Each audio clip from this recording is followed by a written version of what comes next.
Amados, o que nós vamos falar nessa tarde é algo que acontece comigo e com você. Se puder tirar esse negócio aqui para mim, obrigado. Acontece comigo e com você, acontece na verdade com todo cristão. Vê se você concorda comigo. Não tem vezes em que a gente se sente apertado pelas circunstâncias? Fala a verdade, tem alguém que se sente apertado muitas vezes?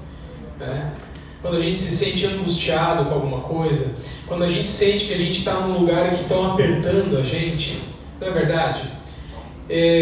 Acontece com todos, essa maneira ela sempre vai ser utilizada para que a gente possa aprender de Deus também, mas é algo que a gente precisa ter um entendimento de como as situações da vida muitas vezes nos apertam, não para nos destruir, mas para nos fazer crescer. Amém? A gente entende na palavra, olhando, estudando a vida de todos aqueles homens que eles tiveram, que muitos deles tiveram os seus limites testados.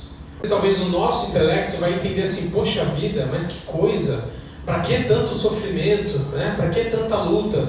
Mas muitas vezes Deus permite que isso aconteça para que nós possamos extrair das nossas lutas que eu vou chamar hoje de um óleo que seja puro, que faça com que a presença de Deus, ela cada vez mais brilhe através de nós. Amém? Então nem toda luta que se apresenta na nossa vida, ela é uma luta que vem para nos destruir.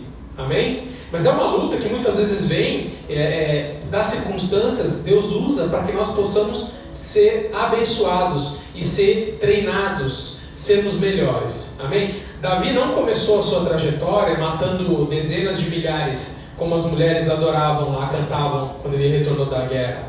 Mas ele começou como um pastor de ovelhas. Eu creio, eu imagino, a palavra não fala, mas ele não matou, né, ele não guerreou com o urso que o leão primeiro. Provavelmente esse pastorzinho, esquecido do mundo, cuidando das suas ovelhas nos confins da terra, tenha primeiro talvez tentado proteger o seu rebanho de raposas, ou de lobos, ou de qualquer bicho desses, né? Ele teve que cuidar, ele teve que passar por circunstâncias difíceis, andar com o seu rebanho no meio das montanhas, né? E em todo momento ele estava sendo adestrado para algo que ele precisaria fazer mais tarde. Ele não aprendeu a mexer na funda no dia em que ele matou Golias. Ele aprendeu a mexer na funda há muito tempo antes, ele treinou, ele se esmerou. Ele passou por perseguições, ele passou por rejeições, né? Porque nada pior, eu creio, na vida dele do que ele ser rejeitado por um rei de Israel que ainda quer matá-lo. Mas ele já era rejeitado lá de trás, porque se o homem mais importante da terra chegar na minha casa e meu pai não me chamar, é porque tem alguma coisa estranha. E chamar todos os meus irmãos, que o profeta de Deus vai ungir o rei. Então ele já lidou com todos esses obstáculos, mas o rei Davi ele tem um exemplo muito bom para nos dar, porque nada das circunstâncias adversas que aconteceram com ele serviu para diminuir ele, mas ele sempre aproveitou cada uma delas para crescer em Deus. Amém? E conosco não é diferente. Eu não sei vocês, eu não saio por aí e não apresenta para mim um urso, um leão, né? E nem um gigante. Talvez um amigo meu que tem 2,6 metros é o mais alto, mas eu não tenho esses desafios. Mas muitas vezes, as batalhas da vida, muitas vezes tentam nos desanimar, tentam fazer com que a gente esmoreça, ou que a gente não prossiga dentro daquilo que Deus quer para nós. Uma coisa é quando a gente conhece a Cristo.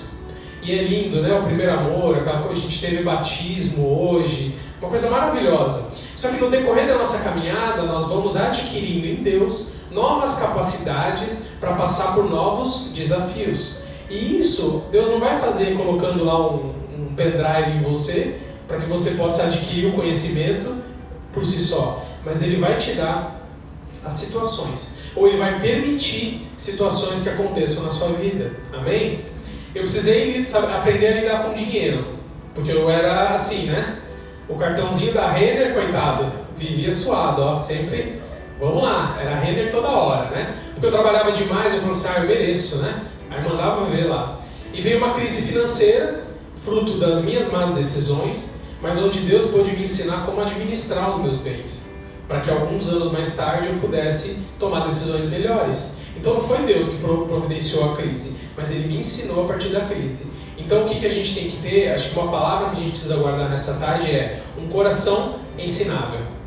Aquela pessoa que diz que já sabe tudo, essa pessoa ela está rumo ao precipício, ela só vai daqui a pouco pular.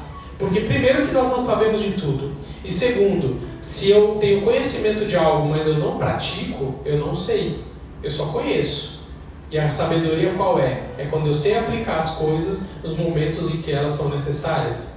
A palavra de Deus fala sobre sabedoria em Provérbios, leia lá porque vale muito a pena, e aí a gente aprende coisas poderosas em Deus, entendendo que Ele é o dono da sabedoria, e através dele nós podemos acessar realidades que são diferentes para a nossa vida, realidades que são diferentes daquilo que o nosso olho vê.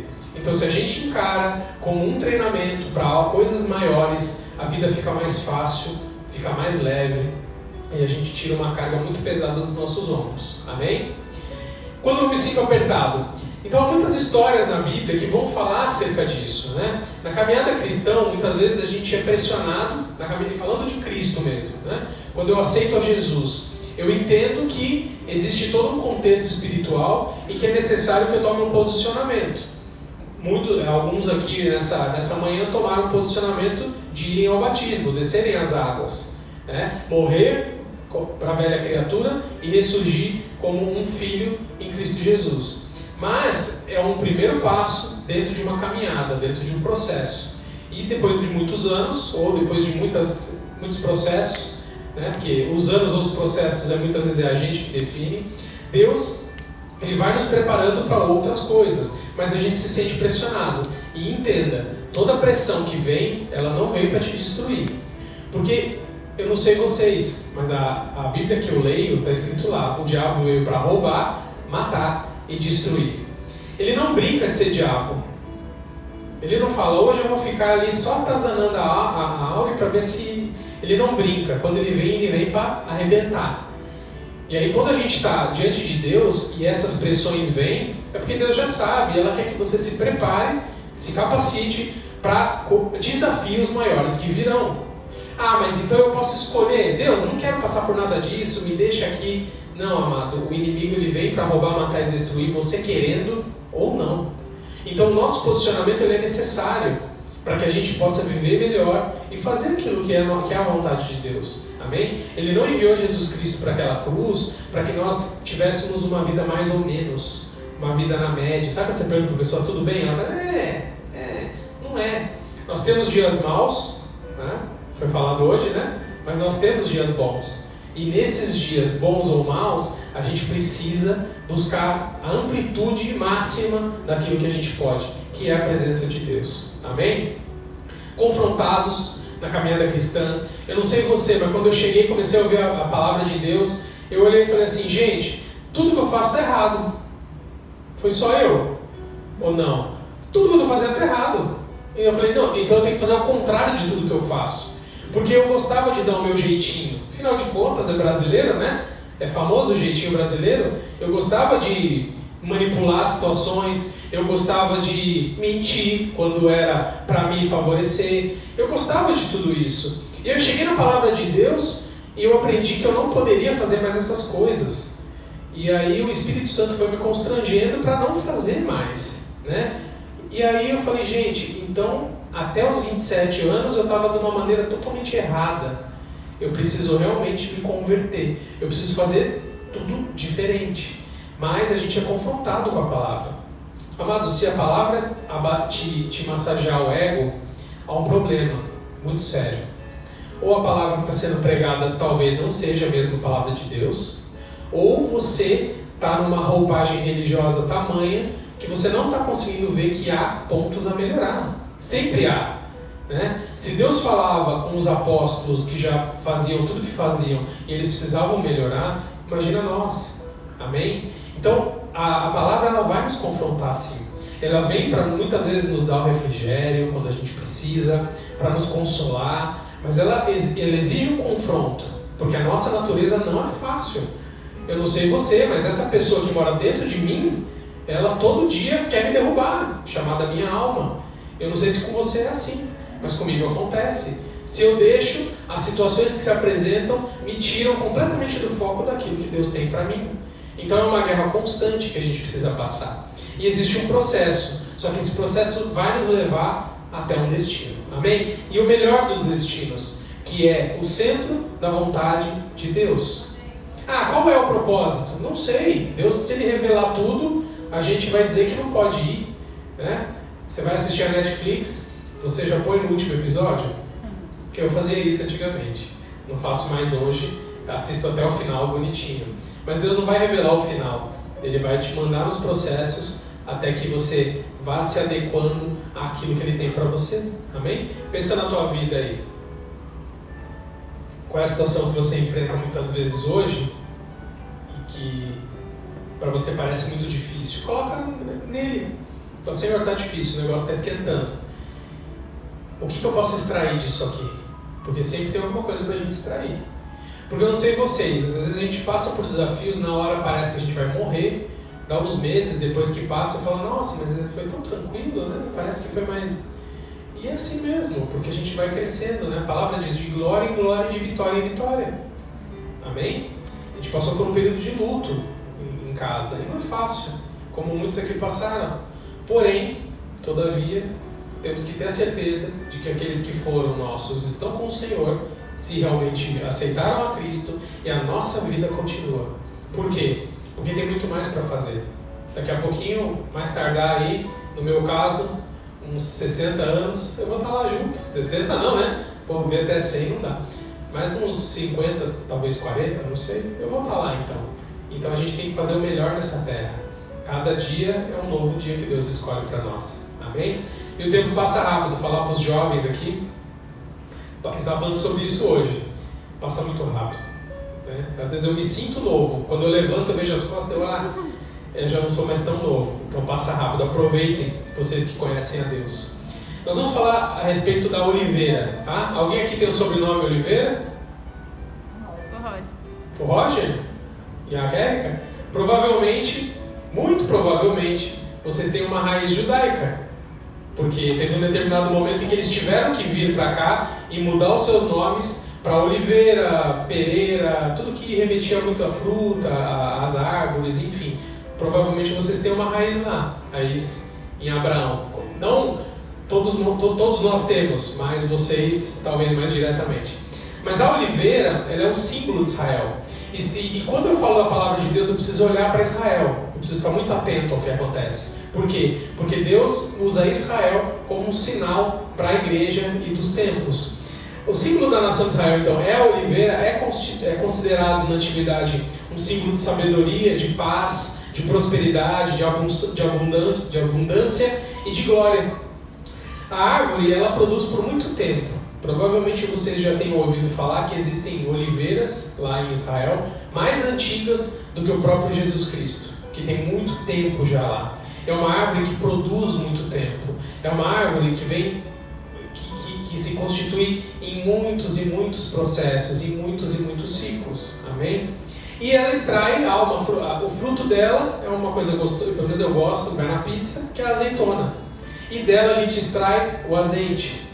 E havia um processo em torno do azeite que é bastante interessante, que a gente precisa pegar para as nossas vidas. São 3 processos. E eu quero que você preste bastante atenção nisso. Eles usavam uma prensa para prensar essa azeitona, para retirar esse azeite. E essa prensa, ela, de acordo com o número de vezes prensado, a substância que era extraída dali era diferente e tinha um motivo diferente, era utilizado para uma determinada coisa. Então, cada prensa acontecia de uma determinada forma. E eu quero que você coloque a tua vida diante dessa prensa hoje. Por isso que às vezes a gente se sente apertado. Deus está nos prensando. Porque quando Ele nos prensa, Ele tira o melhor de nós. Amém? Se você não tivesse uma pressão, muitas vezes, nos seus estudos, talvez você não tivesse alcançado coisas que você alcançou. Ou no seu trabalho, mas pensa nisso no âmbito espiritual. Amém? A primeira prensa, eles chamam lá em Israel, que é a prensa das primícias. E tem tudo a ver com Deus, por quê? Porque é o primeiro azeite. Deus, ele considera tudo muito importante. Tudo que é aqui primeiro. O que você vê na palavra? Me traz o novilho, o novo, sem mácula.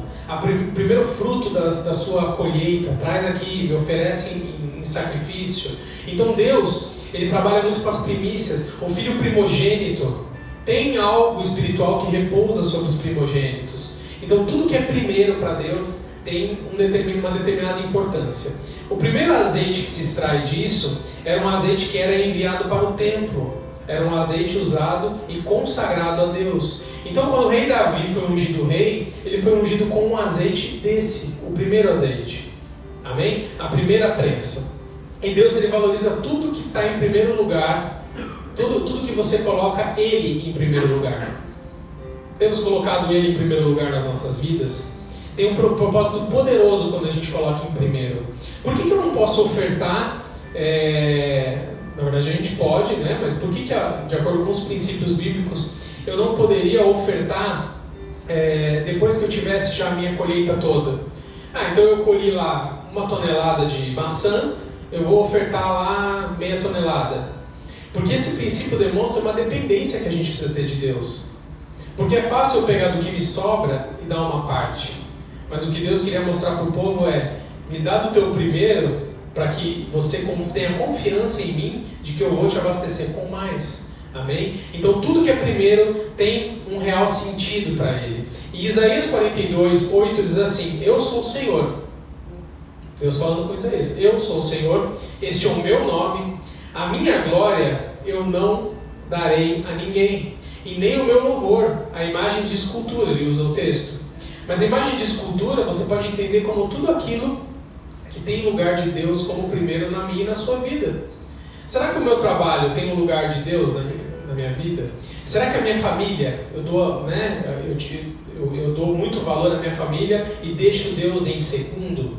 Será que o meu serviço na obra de Deus, ele fica em primeiro plano? Eu estar fazendo, assistir aqui na obra, mas a minha comunhão com Deus não é o primeiro? Porque a pergunta é: o que a gente tem colocado em primeiro lugar no nosso coração? Quando você levanta de manhã, qual é o primeiro pensamento seu? Então guarda isso. Tudo que é primeiro, que você coloca Deus em primeiro, é um princípio que vai atrair a presença e a glória de Deus sobre a tua vida. Amém? Então Deus, Ele não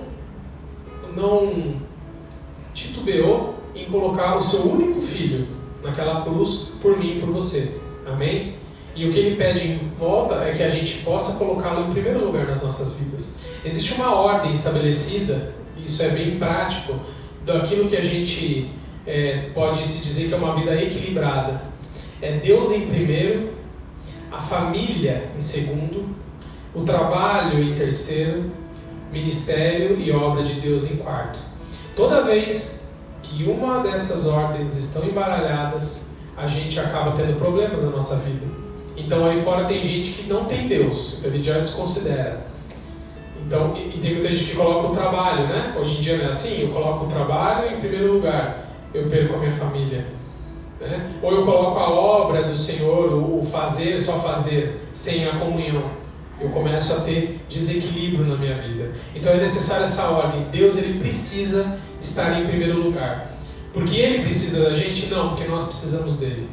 Se Ele estiver em primeiro lugar no teu coração, Ele pode transformar a tua história. Aí tem a famosa passagem de Mateus 6,33. Buscar em primeiro lugar o reino de Deus, a sua justiça, e as demais coisas serão acrescentadas. Temos buscado em primeiro lugar o reino de Deus? É algo que a gente precisa se perguntar nessa tarde. O primeiro azeite, ele simboliza a capacitação, a presença de Deus. Quando os sacerdotes ungiam com o primeiro azeite, era exatamente isso que eles estavam simbolizando, a presença de Deus, a unção do Espírito Santo. E amados, tem situações na vida em que só a presença de Deus para resolver. Tem coisas na minha vida e na tua, no meu caráter e no teu, que só a presença do Espírito Santo pode resolver. Mais nada. Porque se não fosse assim, nós não estaríamos aqui. Se toda a solução tivesse no nosso poder, nós não estaríamos aqui. Mas tem algo que só Ele pode fazer. Tem algo que só Ele pode tratar em nós. E só através desse azeite. Então a primeira prensa é essa. A segundo tipo de prensa eles pegavam essa azeitona depois da primeira e pensavam de novo. Aí pensa aí se na tua vida às vezes não está assim. Eu estou tão pressionado, mais uma. era um azeite que ele era levado ao mercado para vender. Ele era usado na culinária e ele era usado na iluminação. Aqui está aquela parábola das 10 virgens, o azeite que elas tinham para acender era essa segunda prensa. E isso simboliza o quê? O alimento espiritual. Amém? Essa segunda prensa significa algo que a gente necessita na nossa vida, que vem através da palavra de Deus. Diz que a fé vem pelo ouvir e ouvir a palavra, então é necessário. Simboliza também uma luz, uma direção, ela é o nosso norte e a nossa bússola. Salmo 119 é muito bom, se você puder ler, a gente brinca, né? Que é um salmo gigantesco, mas leia ele na tua casa por partes, porque ele fala exatamente da palavra de Deus, o amor que o salmista tinha e a importância que ele dava à palavra de Deus. No verso 105 diz assim, também é famoso: lâmpada para os meus pés é a tua palavra e luz para o meu caminho. É direção, a palavra de Deus é direção. Você está em dúvida? É na palavra de Deus que você tem que buscar, é ela que vai te resolver, vai te dar o norte. Verso 159, considerei os meus caminhos e voltei os meus pés para os teus testemunhos. Então o salmista está dizendo assim, eu considerei o que eu ia fazer, mas eu voltei, porque é na tua palavra que eu achei a resposta, não em mim. Amém? 114, tu és o meu refúgio, o meu escudo, e espero na tua palavra. Então o salmista está dizendo assim, se eu não me mover pela tua palavra, eu não me movo de maneira alguma. E de novo, nós temos nos movido pela palavra? Ou a gente usa muitas vezes a situação da palavra de Deus para transmitir algo que a gente já queria fazer no nosso interior, e aí a gente usa isso para que, somente para balizar ali o que a gente quer, é o tal do Deus disse. Será que a gente de fato tem usado a palavra de Deus? Num determinado episódio, Davi chegou no seu acampamento e os inimigos tinham levado as mulheres, as crianças, os rebanhos, tudo embora. Ele ficou triste, diz que choraram amargamente, copiosamente, até não aguentarem mais. Os soldados de Davi já começaram a ficar meio assim, né? A culpa é de Davi. Então, era um momento de desespero, imagina isso. Só que aí Davi coloca a estola sacerdotal, que representava a presença de Deus, e ele vai buscar Deus. E ele ora a Deus. Só que eu vejo um Davi que diz assim, a maioria de nós talvez falaríamos assim, Senhor, eu vou lá buscar minha família, eu vou lá guerrear sobre ela e eu vou trazer elas de volta, porque afinal de contas o Senhor é conosco. Amém? Só que ele fez diferente. O que um homem segundo o coração de Deus faz? Olha só, Senhor, se eu for, o Senhor vai dar a vitória? Gente, ele estava falando de tudo que ele tinha na vida, esposa, filhos, a riqueza, e ele não falou para Deus, eu vou lá. Ele falou para Deus, eu devo ir lá? Se eu for, o Senhor vai me dar a vitória? Perceba como na nossa vida, muitas vezes, a gente usa o alimento espiritual para definir coisas que a gente já quer fazer. Quando a gente deveria perguntar para o Senhor, eu devo fazer? E não é coisas ruins. Tem coisas óbvias, né? Eu devo adulterar? Não, né? Óbvio. Mas tem coisas, às vezes, que a gente quer fazer e não é a vontade de Deus, ou pelo menos naquele momento, não é o que Deus quer para a nossa vida.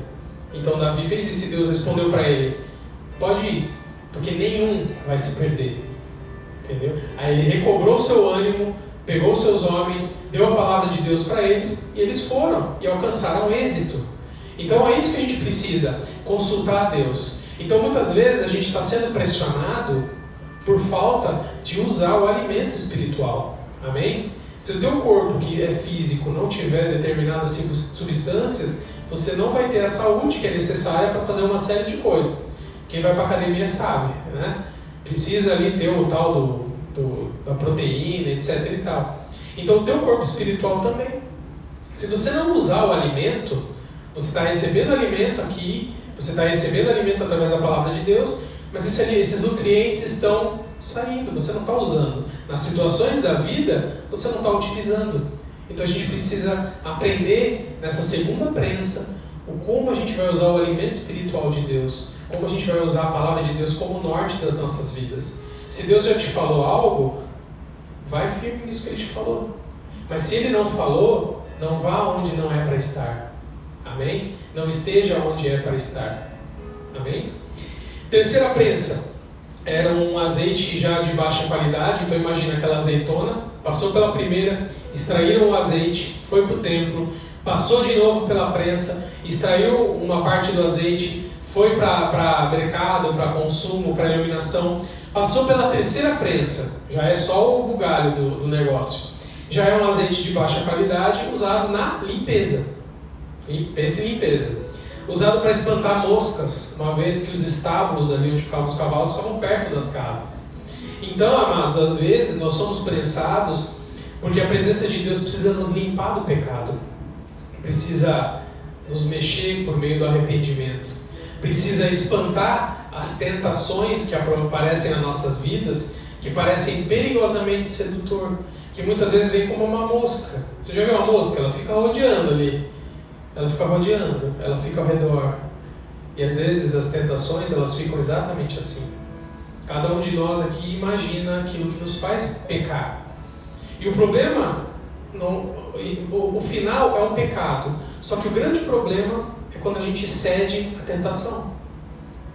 Porque o pecado é só a consequência daquilo que eu já cedi, falando do próprio Davi. O pecado dele começou há um ano antes, quando ele cedeu à tentação de começar a olhar para a mulher de Urias.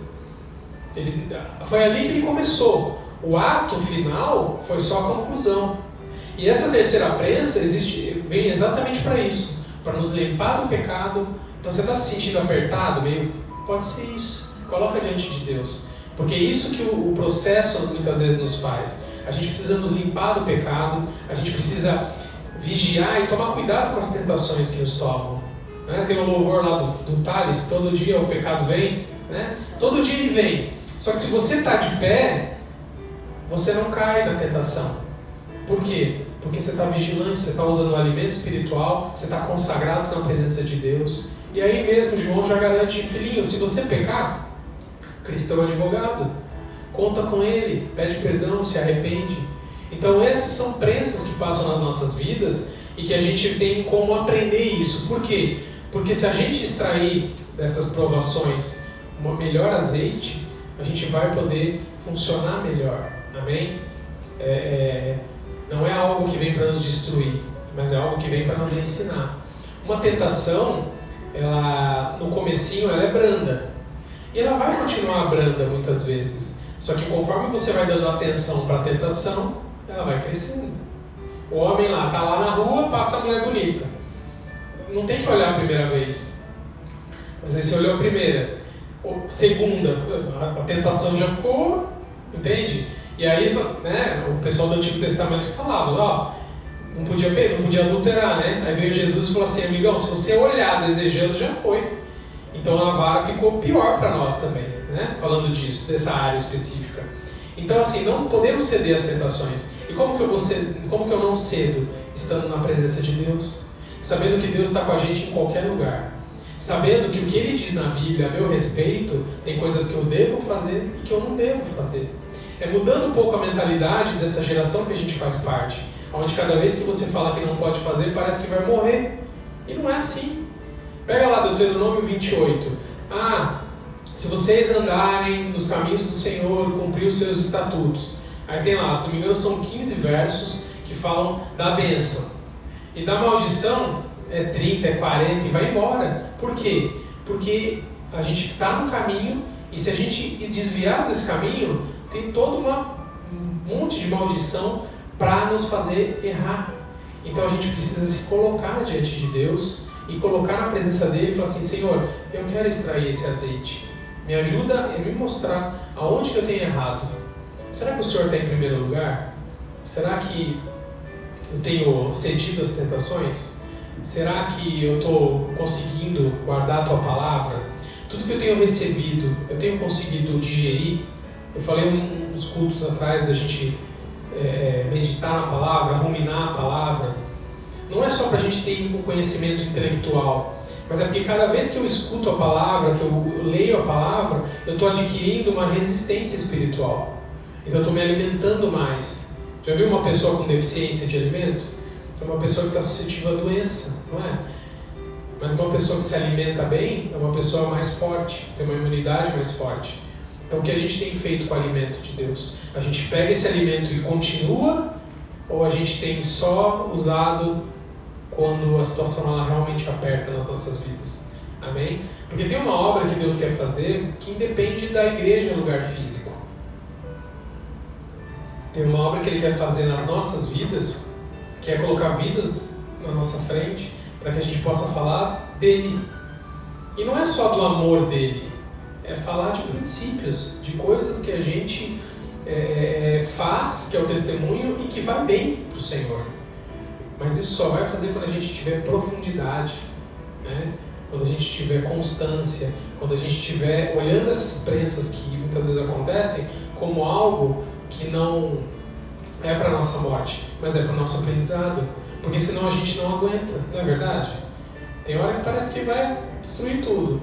Se você se coloca na presença de Deus e para um pouco, e era algo que eu ouvia num ano que a gente teve muitos problemas. Eu só ouvia assim, os ventos, uma hora os ventos vão parar. Eu falei, gente, mas está ventando na minha vida porque não para de ventar. Só que realmente um dia passou. E quando passou, parecia que estava ali. Eu falava, gente, mas por que eu sofri tanto, né? Mas a gente sabe, né, qual é a dor. Só que ao mesmo tempo a gente tem que aprender para não passar de novo por essas situações. Amém? Tiago 1,2 diz assim: feliz é o homem que persevera na provação, porque depois de aprovado ele vai receber a coroa da vida que Deus prometeu aos que o amam. Uma coroa da vida. Coroa fala de reino, não diz? Reino não fala de governo, de você ter autoridade. Então se Deus está dizendo assim, passa pela aprovação, porque quando você vence a aprovação, eu te dou autoridade sobre isso. É uma frase que eu gosto bastante, diz assim: você só tem autoridade sobre aquilo que você vence. Tuas finanças estão com problema, parece um ralo aberto, coloca diante de Deus pedindo sabedoria como usar as tuas finanças. E depois que você vencer, você vai ter autoridade sobre ela. Já disse, né? O dinheiro, ele é um péssimo senhor, mas ele é um ótimo servo. E foi para isso que ele foi feito. Só que muitas vezes, porque eu não administro bem, ele passa a ser o meu senhor e eu sou escravo dele. Falando de emocional. Eu tenho problema, estou com um problema emocional, eu coloco diante de Deus. Por mais difícil que pareça, eu continuo, eu não cedo aquilo que o mundo diz. Né? Eu não penso em tirar a minha vida num extremo, mas eu continuo firme no Senhor. Quando aquilo passa, eu conquisto uma autoridade. Quando Satanás vier novamente com aquele dardo, ele não consegue passar. Por quê? Porque eu já conquistei uma autoridade em Cristo sobre aquela situação. E o mais interessante que eu acho da vida cristã é que num dia você senta com uma pessoa na sua frente e você tem a oportunidade de aconselhar essa pessoa exatamente na questão que você passou. Deus, Ele usa as nossas vidas. Amém? Muitas vezes você vai trazer uma pessoa aqui para ouvir uma palavra. Muitas vezes a palavra é você. Você é a Bíblia que eles vão ler aí fora. A sua vida é a Bíblia que eles vão ler. Amém? Então precisamos ser a Bíblia correta. Paulo dizia, vocês são as cartas vivas escritas no meu coração. São as minhas cartas. Por quê? Porque Paulo já estava preso, né? Numa época que não tinha WhatsApp, nada disso, né? Então a comunicação era somente por cartas. Mas mais do que isso, a igreja recebia as cartas. As cartas não eram para novos. Não tem uma carta lá, carta de Paulo aos nunca convertidos, aos novos na fé. Não, eram cartas para igrejas. Por quê? Porque o testemunho deles fazia com que as novas vidas se chegassem. Amém? Então eu penso que todos creem em Deus. Mas vocês vão encontrar aí fora pessoas que ou estão balançadas na fé ou não conhecem a Jesus. Então vocês são as cartas. Por isso que a aprovação de vocês vai conquistar essa autoridade espiritual. Tem problema na área sexual, né, promiscuidade, etc e tal? Vence isso. Porque a hora que você vencer, você vai ter autoridade para ministrar outras vidas exatamente nessa área. Tem problema com droga, tem problema com cigarro, tem problema com... Vence. Eu já vou mais longe até. Tem problema de orgulho, de soberba, de se inflar. Seja o menor, vença essa aprovação e tenha autoridade. Porque quando Deus te levantar, você vai ser o mais humilde de todos.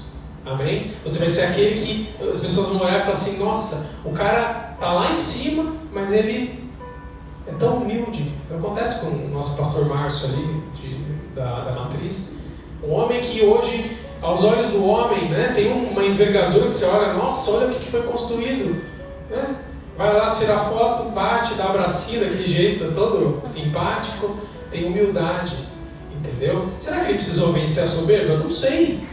Mas ele consegue ministrar sobre isso a vida dele. Nós não tivemos uma ministração sobre humildade com ele, sobre família e nada disso. A gente viu comportamento e a gente vê. Então a minha vida e a tua é isso. Não somos aqueles que vão ficar pregando nos altares, mas somos aqueles que vão aí fora falar do amor de Deus através das nossas vidas. Amém? Se tua vida está sempre boa, como é que aquele que não conhece Jesus vai olhar e falar assim, a vida dele está sempre bom, mas quando a sua vida está ruim, ele vê que está ruim, e fala, nossa, como é que essa pessoa persevera? Eu quero conhecer esse Deus também. O que impactava a igreja primitiva? Não eram os milagres, tinham as maravilhas, mas o que impactava muito mais era a perseguição. Meu Deus, o cara vai morrer e não vai negar esse Jesus Cristo. Eu preciso conhecer. Que história é essa? Então, nessa tarde, que a gente possa pensar a respeito disso e colocar diante de Deus. Amém? Que a gente precisa colocar Deus como primeiro, verdadeiramente nas nossas vidas. À frente dos nossos desejos, das nossas vaidades. Que nós possamos usar a palavra como alimento mesmo espiritual. Não como um ritual de vou abrir a folhinha, vou abrir meu tablet, vou ler ali, parece que eu entreguei ali e me senti melhor. Mas é porque é vida, é alimento. E para limpeza espiritual. A gente precisa disso. Eu não sei vocês, mas se eu ficar uma temporada, isso já aconteceu, sem ler a palavra, as cracas vão voltando, vai voltando. O que era um pecado, já não é mais. Você já dá para fazer, né? Vou passar um sinal vermelho, né? Então a gente precisa disso todo o tempo da nossa vida. O crente ele precisa da palavra de Deus. Amém? Se você puder fechar os teus olhos, se colocar de pé nesse momento, a gente vai orar e finalizar esse culto. Pode colocar aquele louvorzinho, e vamos orar. Eu peço que se você se